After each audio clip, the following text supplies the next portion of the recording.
इस्लामियत का बताऊं आपको? इंटेलिजेंस ऑपरेटर की बात हो रही है, ठीक है। इस्लामियत क्या है? हज़रत इसराफील अलैहिस्सलाम के बारे में आएगा, हज़रत मिकाईल अलैहिस्सलाम और हज़रत जिब्रील अलैहिस्सलाम, इन तीनों में से किसी एक के बारे में सवाल आएगा। हज़रत इसराफील, हज़रत मिकाईल और हज़रत जिब्रील। लिख लिया?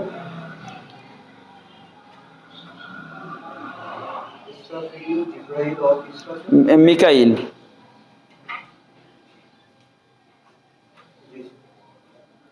उसके बाद आपने 3 चीज़ें पढ़ के जानी है, इस्लामाबाद, लाहौर और फैसलाबाद। इस्लामाबाद की मशहूर जगह का नाम क्या है? लाहौर की मशहूर जगह का नाम, फैसलाबाद की मशहूर जगह का नाम क्या है? इनमें से एक सवाल आना है, इनमें से एक सवाल आना है।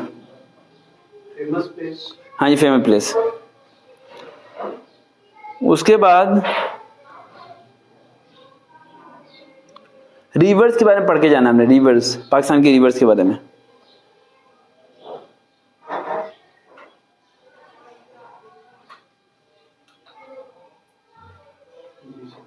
अब ये बताते रहे आपकी कौन कौन से टॉपिक्स हैं। पहला टॉपिक क्या था? General knowledge.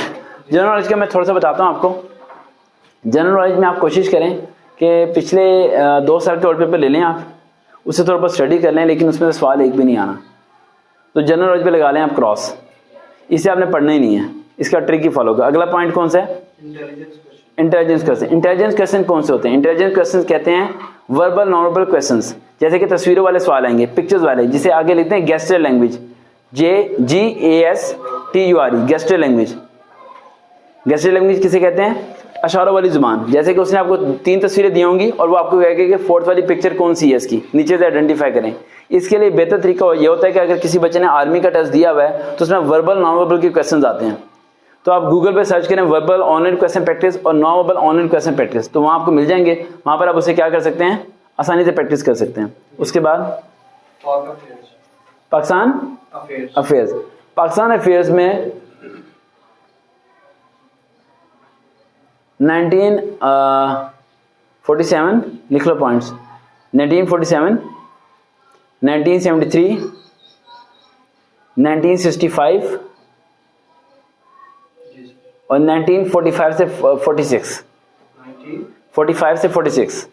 सिर्फ इसके इन ईयर्स में जो जो चीज़ें फेमस हुई हैं वही चीज़ आपने स्टडी करनी है, उसके अलावा कुछ भी आपने स्टडी नहीं करना। उसके बाद इस्लामियत का, नहीं इस्लामियत की मैंने बहुत थोड़ा बताया आपको।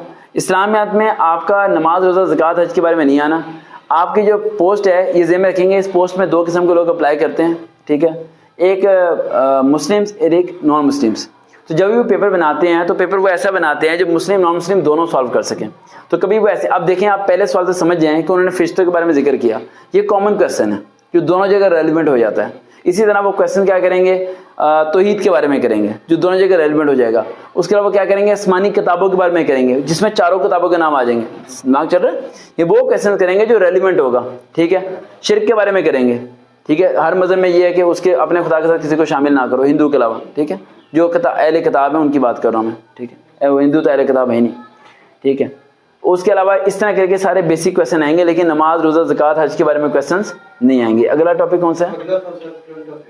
Current affairs. ये सबसे मुश्किल है, राइट। करंट अफेयर्स के बारे में काफ़ी बच्चे के जहन में ये था कि इमरान खान के मतलब क्वेश्चन नहीं आएंगे। 10% इमरान खान के मतलब क्वेश्चन आएंगे। इमरान खान के मतलब पॉजिटिव क्वेश्चन आएंगे पेपर के अंदर। It's 100% confirm. जब मैं किसी को बोलता हूँ 100% कन्फर्म तो फिर वो कन्फर्म होता है। मैंने पीछे किसी पॉइंट से 100% कन्फर्म नहीं बोला। समझ आ रही है? किस तरह के सवाल आएंगे बताता हूँ। इमरान खान के दौर में कौन कौन सी इस्तिलाहत की, जैसे कि उसने बनाया सेहत कार्ड बनाया और तालीम के लिए काम किए, वो इस्लामियत की तजमतुल कुरान की किताब लाजमी कराई, ख़त्म नबूवत का कानून पास करवाया। मेन पॉइंट्स आएंगे, ठीक है, वो लाजमी पॉइंट्स आएंगे इमरान खान। नवाज शरीफ के मतलब एक सवाल नहीं आना। ज़रदारी के बारे में सवाल आएंगे, शहबाज शरीफ के मतलब भी सवाल नहीं आना। इमरान खान और ज़रदारी, इन 2 के बारे में सवाल आने हैं तो आप बेहतर करें शहबाज शरीफ को पढ़े ही ना, ठीक है। ये समझे झूठे में हमें बीच में, झूठा नहीं कहना चाहिए प्राइम मिनिस्टर यार, ठीक है, बुरा ना मान जाए, ठीक। तो ये 2 बंदों का आपने पढ़ना है, ठीक है, समझ आई। इन 2 ज़रदारी को, यानी ज़रदारी का मतलब भुट्टो है, भुट्टो के बारे में पढ़ना है। पीपल्स पार्टी की हुकूमत ने किस तरह वर्किंग की, उन्होंने क्या बनाया था, वो बेनज़ीर इनकम सपोर्ट, जिसमें काफ़ी फ्रॉड भी हुआ था, है ना। विद इनकम सपोर्ट, वो अभी भी हो रहा है, वो चल रहा है सिस्टम। SMS आते हैं हमें भी कि तुम्हारा 2 करोड़ रुपया निकल आया, 1 करोड़ रुपया निकल आया, ठीक सर ऐसे की बात में जी। अब ऐसे के बारे में बात आते हैं। अब सबसे पहला पॉइंट, ऐसे आना है आपका 20 नंबर का। 20 में से जो बच्चा ले जाएगा 15 नंबर, उसका इंटरव्यू हो जाएगा। मैं आपको एक ट्रिक बता रहा हूं, आपके MCQ जितने भी हैं इन पे 20 to 30% फोकस डाल दो, सारा फोकस डाल दो ऐसे पे। अगर आपका ऐसे सही नहीं हुआ तो भाइयों आप में से किसी को इंटरव्यू की कॉल नहीं आने वाली, चाहे तुम्हारे 80 में से 60 MCQ सही हो जाए। समझ आ रही है मेरी बात? आप सिर्फ 3 चीजों पर फोकस करो इस टाइम।